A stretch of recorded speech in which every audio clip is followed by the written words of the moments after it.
Hey everyone, before we dive in, make sure to subscribe to the channel for stories that hit hard and stay with you. I remember that night as if it were carved into my mind, probably because I wasn't even supposed to be there. Emily had said she'd get a ride home with friends and that I didn't need to worry. But there was a flicker in her voice, a hesitation between her words, that fell off after 8 years together. I knew her tone as well as I knew my own reflection. So instead of trusting her reassurance, I grabbed my keys and drove out into the cold November night. The party was at a house on the outskirts of town, one of those modern places that look expensive but feel temporary, like no one actually lived there. Music poured from open windows, loud and careless. I parked across the street, my headlights cutting through the swirl of fallen leaves. I told myself I'd just wait, make sure she got home safe, and leave before she even noticed me. But then I saw her car in the driveway. Her jacket was inside, but she wasn't. I stepped out, locking my own car behind me, feeling foolish. I could already imagine her teasing me later for being overprotective. As I approached the house, something caught my eye. A light flickered in an upstairs room. The curtains were half drawn, shadows moving behind them. The bass from the music below thumped, laughter echoing against the walls. But that upstairs light, it drew me forward like a magnet. My chest tightened as I climbed the stairs. I didn't know what I expected. Maybe Emily dancing, maybe nothing at all. But curiosity mixed with fear is a cruel companion. Inside, the air was thick with sweat and perfume. Strangers brushed past me, drinks in hand, indifferent to who I was or why I was there. I called her name once, but the noise swallowed it. Then something on the counter caught my eye, her phone buzzing with new messages. I shouldn't have looked, but the screen lit up and I saw the name, Mark Redard.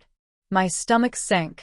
Mark, her ex, the one she had once called a college mistake, the one she swore she hadn't spoken to in years. I could have walked away, pretended I hadn't seen it. But something inside me snapped, not in anger, but in realization. I didn't trust her anymore. Maybe I hadn't for a while. The stairs creaked under my steps. My breathing grew heavier. The music faded behind me, replaced by muffled whispers, and then her laugh. The laugh that used to fill our kitchen when I burned breakfast. The door at the end of the hall was cracked open just enough for me to see. I didn't want to look, but I did. Emily sat on the edge of the bed, heels off, hair loose around her shoulders. Mark stood too close, his hand brushing hers as he spoke. She smiled, not nervously, not awkwardly, but softly, naturally, a smile I hadn't seen in months. My body went numb. My mind scrambled, trying to rationalize, but my heart already knew. I didn't say a word. I just turned and left. Outside, the cold air hit me like a slap. I walked to my car like a ghost, hands trembling, chest hollow. I sat behind the wheel, staring at the house, at the window where her silhouette still moved. Every argument, every apology that never fixed anything, replayed in my head. Love doesn't die suddenly. It decays quietly, under polite smiles and tiny silences. I drove through the endless night. My phone buzzed once, her name flashing on the screen. I didn't answer. Not that night. Not ever again. But it wasn't over. A week later, while packing her things, I found something that shifted everything I thought I knew. It was Wednesday. The house was unbearably quiet, filled with that heavy silence that hums in your ears. Her perfume lingered faintly on the couch.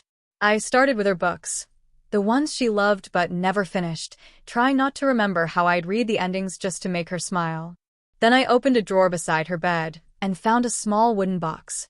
I'd never noticed it tucked beneath folded scarves, hidden like a secret. My first instinct was to close it out of respect or privacy, but I couldn't, not after that night. Inside were old photographs. Not of us, but of her with someone else. Not Mark, someone older, unfamiliar. The pictures weren't overtly romantic, but they weren't innocent either. In one, his arm rested on her shoulders. In another, she was laughing that same carefree laugh from the party. At the bottom of the box was a sealed envelope with my name on it. My chest tightened as I opened it. "Lucas," it began. "If you're reading this, It means you've seen more than I ever wanted you to. I need to tell you something about my past, something I thought I buried long before I met you." Her handwriting was steady, almost too calm. She wrote about the man in the photos, Daniel, her former boss. She was 22, fresh out of college, eager to prove herself. He was twice her age, powerful, manipulative, and knew exactly how to use it. "It wasn't love," she wrote. "It was control disguised as affection." She ended it, but the damage remained. She explained that seeing Mark again wasn't love either. It was about control, about feeling wanted, not used. She asked me to believe it wasn't about replacing me. As I read, the anger that had consumed me began to fade, replaced by confusion, pity, heartbreak. I hated that I still cared. I hated that her honesty didn't make it easier to hate her. At the end of the letter, one line hit me. "You were my safe place, and I broke it." I folded the letter, but couldn't put it away.